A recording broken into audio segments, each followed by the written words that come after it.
Don't you love NFL draft week? I mean, it is by far my favorite time of the year where rumors are running rampant. You're hearing smoke screens about who's getting drafted #1 overall. Originally, it was supposed to be Aiden Hutchinson. Now it's supposed to be Travon Walker. It just makes no sense at all whatsoever, and I am so here for it. And as a result, there's just way too many rumors for me to keep up with, so I don't typically make content on just anything I hear of. I like making content on stuff that is actually backed up, and apparently, this is one of those things that are legitimately backed up. The Green Bay Packers are in conversations to make a blockbuster trade with the Las Vegas Raiders.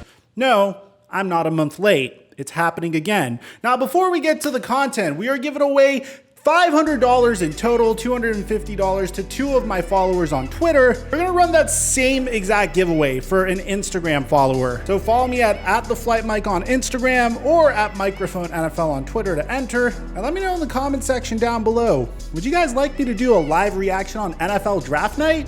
Now that we get all that out of the way, break!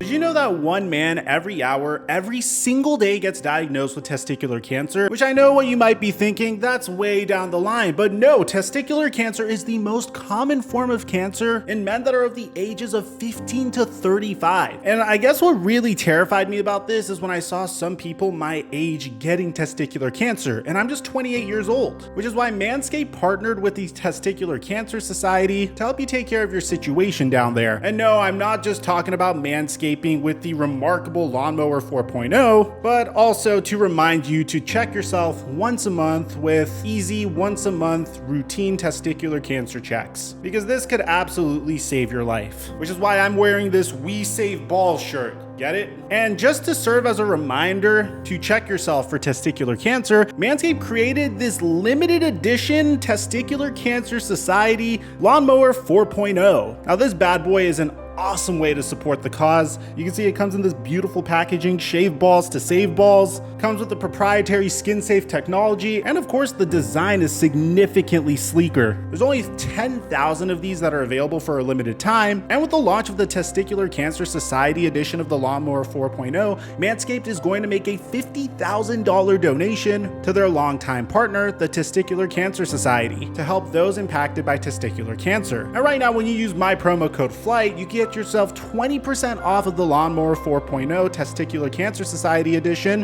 while supplies last. That's promo code FLIGHT for 20% off and free shipping at manscaped.com. And thank you, Manscaped, for the sponsorship. Mic check 1 2 1 2. What's going on, everybody? Oh my god, that voice cracks. A few weeks ago, almost a month ago, I was stuck listening to the Megillah as I heard breaking news about Davante Adams getting traded from the Green Bay Packers to the Las Vegas Raiders. At the time, he signed the biggest contract that a wide receiver has ever received. 5 years, $141 million. I guess you should thank Christian Kirk for making that happen for him. This was an absolutely seismic trade. I mean, the Green Bay Packers offered Davante Adams a 5-year, $141 million contract. Davante Adams reportedly turned them down. Now, I don't know if it's because he felt like the Green Bay Packers have reached their ceiling, which I don't really blame him for feeling that way. If you've been with one team for 8 years and now everyone is capped out and they're trying to make the salary cap space work, and they're bringing back Aaron Rodgers for a few more years. His cap hit isn't as high, but he's going to still get paid $50 million a year annually. I could understand wanting to back a different horse, especially if that horse happens to be in Las Vegas and your quarterback happens to be your quarterback from college, Derek Carr. Now, as a result of this huge surprise, which bear in mind, Aaron Rodgers was well aware that this trade was going to happen, a lot of things ended up happening throughout the NFL. I mean, this was one of the biggest dominoes to fall in the NFL that made the already chaotic NFL offseason, that saw Khalil Mack getting traded, that saw JC Jackson signing with the LA LA Chargers that saw Russell Wilson getting traded to the Denver Broncos get even more bizarre, where we saw Tyreek Hill agree to get traded to the Miami Dolphins and then get signed to the largest contract that a wide receiver has received in our league. This caused a mass eruption. You saw Stephon Diggs getting another huge contract which paid him $70 million guaranteed. And now you're seeing DK Metcalf, AJ Brown, and Deebo Samuel all trying to get brand new contracts, each and every one of those individuals being in a completely new situation. On top of all of this, there is one question that remained. What are the Green Bay Packers going to do in terms of their wide receiver core? Yeah, of course, this is a very deep wide receiver draft featuring the likes of Garrett Wilson, Jamison Williams, Drake London, Treylon Burks, Chris Olave, and George Pickens. And in addition to that, the Green Bay Packers did go ahead and sign Sammy Watkins to a contract. But let's be honest, if you're a Green Bay Packers fan, you aren't excited about Sammy Watkins. No offense to Sammy Watkins, he was the first receiver drafted in one of the deepest drafts in recent memory in the 2014 NFL draft, but his storyline has been fairly consistent, where he'll sign with a brand new team, probably put up somewhere around 400 to 500 yards receiving at most, then disappear from offenses. Now, whether that's because of a lack of chemistry with that brand new quarterback, or the fact that that team has way too much weapons at the wide receiver position, which was the case in Kansas City, or the fact that he might not be a good wide receiver, remains to be seen. Because of course, Aaron Rodgers has a knack of making wide receivers that were relative no-names into legitimate stars of the league. Look no further than James Jones, Jordy Nelson, Randall Cobb. Obviously, some of those players getting drafted higher than others,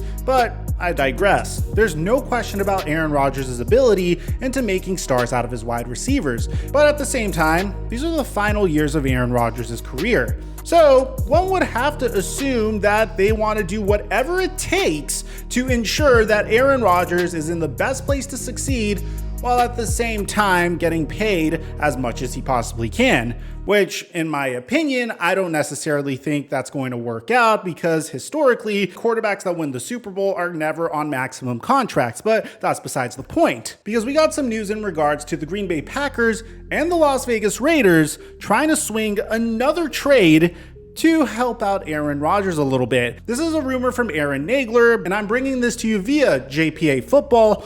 Rumors: the Packers and Raiders have engaged in trade talks regarding tight end Darren Waller, with an eye toward a deal getting done during this week's NFL draft. Now, I know what your initial thought is, because it's what my initial thought is.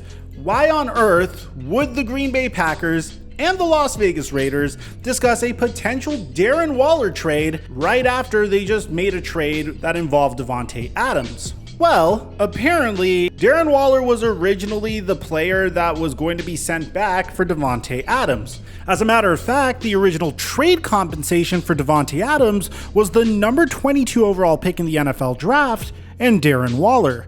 But there is a NFL rule about trading a franchise-tagged player who has yet to sign his deal for another player, which made Darren Waller ineligible to be involved in the trade, since Davante Adams refused to sign the tender. The trade stalled from Monday, when the original offer was sent to the league office, until Thursday, when Waller was replaced with the Raiders' second-round pick. The second-round pick, based on the original offer, is what the assumption is as compensation for Waller and a pick for player trade. This seems like a very good opportunity for the Green Bay Packers. Darren Waller is one of the most prolific tight ends in the entire NFL. I mean, with respect to the entire Las Vegas Raiders, this man made up like 35% of their offensive attack last year. Derek Carr absolutely loved targeting Darren Waller, so I'm really curious to see if they do trade Darren Waller. One, how does Derek Carr feel about it? Two, how is this going to change Derek Carr's game? Obviously, they acquired Davante Adams, but Darren Waller was perceived to be his safety net. Now, they are hoping to get this trade done before the NFL draft, and I'm assuming the Las Vegas Raiders would want at least a second-round pick for Darren Waller, but at the same time, Darren Waller is 29 years old, so maybe the Packers could get it done for a third-round pick. I'm really unsure. Ultimately, I feel like between Sammy Watkins, Williams, Randall Cobb, adding Darren Waller, and potentially taking a wide receiver in the NFL draft, which, with all due respect, is a pretty freaking big assumption for the Green Bay Packers given their history, then I'm fairly confident in the Green Bay Packers going into this year. It's going to look a little different, but at the same time, you have Aaron Rodgers under center, and historically he's been able to make it work out. Now, I wouldn't know necessarily what the Las Vegas Raiders' motivation would be in trading Darren Waller, but make no mistake, Darren Waller is one of the most versatile weapons in the entire NFL. Last year, he lined up as a wide receiver during 19.2% of his snaps.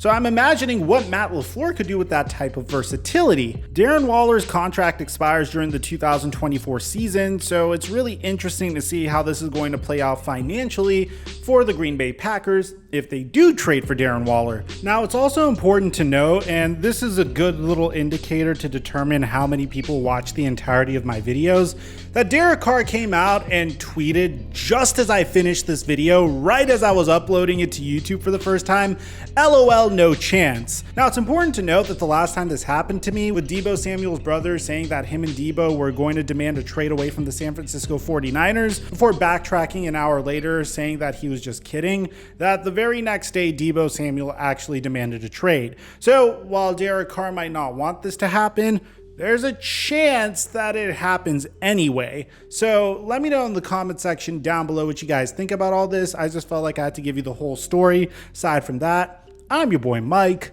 and I'm dropping our mic until our next upload.